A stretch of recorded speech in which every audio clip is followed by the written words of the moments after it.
My wife got me the Divoom Pixoo 64 for my birthday. Now this is a digital frame that's designed primarily to display pixel art and animated GIFs, but it can do a whole lot more than that. I'm gonna give you a 100% honest review of the Pixoo 64 and the Divoom app that's required to use it. Let's do it. Hey guys, I'm Andrew Robinson of Robinson Pixels.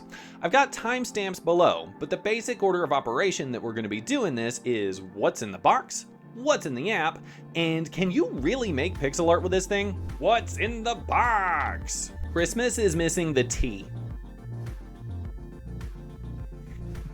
But inside of the box is the Pixoo 64. It's got a bunch of wall mount holes, so you can hang this on the wall, and it's easy to miss, but you can take this little stick out of the back and use it to make a standing frame. Now, as far as the device goes, it's got a 64 by 64 pixel screen. Most characters and scenes can fit in that space with plenty of room.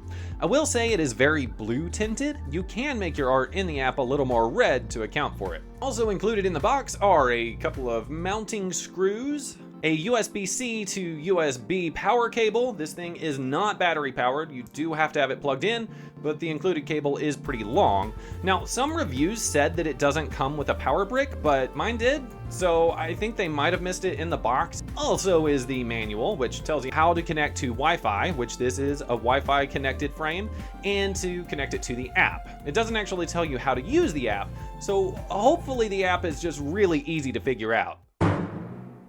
What's in the app? There is so much in here. The first thing it does is open the gallery. There's an expert tab and an album tab. These are all ways to browse existing GIFs uploaded by the community.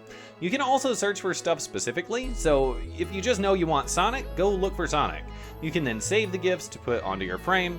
Clicking the square cluster icon in the bottom takes you to a page called My Clocks. And at first glance, it's clocks. But this one has the weather. This one has YouTube stats. Also Facebook and Pinterest and Bitcoin? Blech. And there is no way for a human to just intuitively know this. This is where you set up your art if you want it to actually rotate through on your frame like a display. Now let's blitz through the other features. Chat, but it's with everyone in the app. Pixel coloring, which is like a paint by numbers thing. Music, Divoom also makes Bluetooth speakers, so I have to assume this is for that. Alarm, planner, celebration days? I could see these next three actually being really useful in a game room. Countdown meter, which is a timer, stopwatch, and scoreboard. There's also a noise meter and voice commands. You can also take an actual photo with your camera, and it'll automatically reduce it to the frame size. That's pretty neat. Obviously the app is bloated, so just pick the features you'll actually use and ignore the rest. Now with so many features being in the app, surely the pixel art editor within it is like really good, right? Right? Can you really make pixel art with this thing? I drew an entire animated scene in this app using my iPad, and I'm gonna go over each tool that I used as I use it through the process. And the only reason I wanna do it this way is that half the tools don't do what you think they do, and the other half that do may not do it in the exact way that you think that they do. So I started out with the shape tool. As you draw, the Pixoo updates live, so you know exactly what your final image will look like. I added a new layer under this one for my sky. There's a max of 10 layers, which isn't a lot, but it'll do. If you normally use Alpha Lock, just know I couldn't find that feature. Now with the pencil tool, there is a slight delay. Probably not noticeable on a phone, but it was distracting on my iPad. Now right now I'm drawing Van Helsing, by the way. You have standard features like move, copy, rotate, and adjust. You do have a selection tool, which they call area, but you can only select squares or rectangles. You can't select by color or anything like that. Also weird, the copy tool only works on the layer you're on. I couldn't find a way to copy on one layer and paste onto another. But are you ready for something really weird? When I decided the ground took up too much screen space, I moved it down, and it looped back to the top. At first I thought this was insane, but I do find a use for it at the very last step, so it's actually kind of cool. Now let's jump way ahead. He's Van Helsing now. Get it? I don't know, I was having fun. So here I'm drawing in the ground details on their own layer, but because of the blue tint of the Pixoo 64, the colors aren't even close to what's on my iPad. So I kind of found a fix for that. If you hold the layer, it pulls up a menu and you can adjust the hue and saturation. Just push those around a little, making it more purple, which will make it look a little blue on the frame, and voila! But if you select one of the colors on this layer, you can't draw with that color. I selected this mid purple and it colored in salmon. I selected the salmon and it colored in yellow. That became light yellow and that became green. So the hue and saturation tool is really only useful once you know you're finished with the layer or as a very last step. It's not really useful like while you're working. But you do got a mirror brush and a gradient tool. You can also adjust a layer's opacity, which is nice for anti-aliasing between two colors. Now here's something not nice.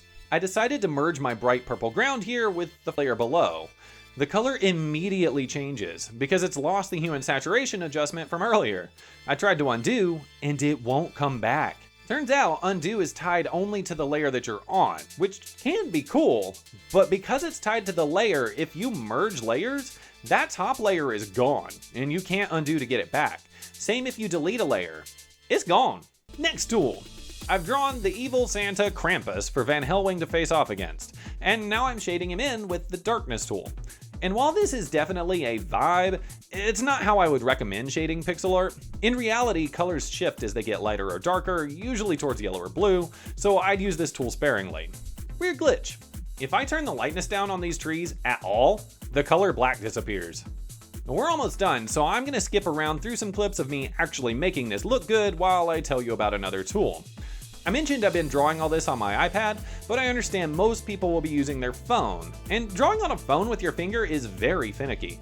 One of the tools in the app is actually designed for that, so you can still have precise button pressing. What you do with that tool is you actually highlight the pixel that you want, then click push, and it'll draw or erase on that exact location. It's a pretty good way to make sure you can draw exactly where you want. Even if it would take a while, it's still pretty cool they give you that option. Now let's animate this thing. I added a layer on top and drew in a bunch of random snowflakes. You can then duplicate this entire image as an animation frame. Then, and this is where that insane looping move feature comes in handy, I moved the snow layer down 4 pixels, and all the snowflakes that went off the bottom of the screen looped to the top. So by doing this over and over, I was able to create a seamless snow loop. That's pretty cool. But how's it look on the Pixoo as a clock? Pretty bad. It looks bad. All these single pixel snowflakes are a blurry cluster that take up more than 1 pixel. I about chucked the frame out the window at this point because like, that's stupid. But it turns out there's another way to do it. I had exported the GIF to my camera roll and then uploaded that to a clock, which really should work, but it doesn't. Instead, if you upload your GIF to the community, you can then go and find your own picture and set that as the clock. And ta-da! This is pretty neat. Actually, I like this like a lot. Now, after all the weird glitchiness in the app though, you might be asking, can I just draw it in my app of choice and import it into Divoom? And yeah, you can. You actually have to import it as a GIF file, right? Even if it's a static image. If you try and import it as a PNG, it won't work. It'll make it just as blurry as that animation from before. I do not know why. Yeah. So for my final thoughts, should you buy this thing? Really, it boils down to 3 things, right? First thing, it's expensive, so you gotta have some extra cash to be able to buy it or wait for it to be on sale. Secondly, you need to actually like the grid feature on it. You know, that's a certain aesthetic, and if you don't like that, then you're not gonna like that. The third thing is you do need to have enough patience to actually use the Divoom app. I say in conjunction with another app that's maybe a little bit more refined, but you're not gonna get around using the app at all. Link in the description if you want to check out the Pixoo 64 or any of their other products. See ya! My wife got me the Divoom Pixoo 64 for my birthday.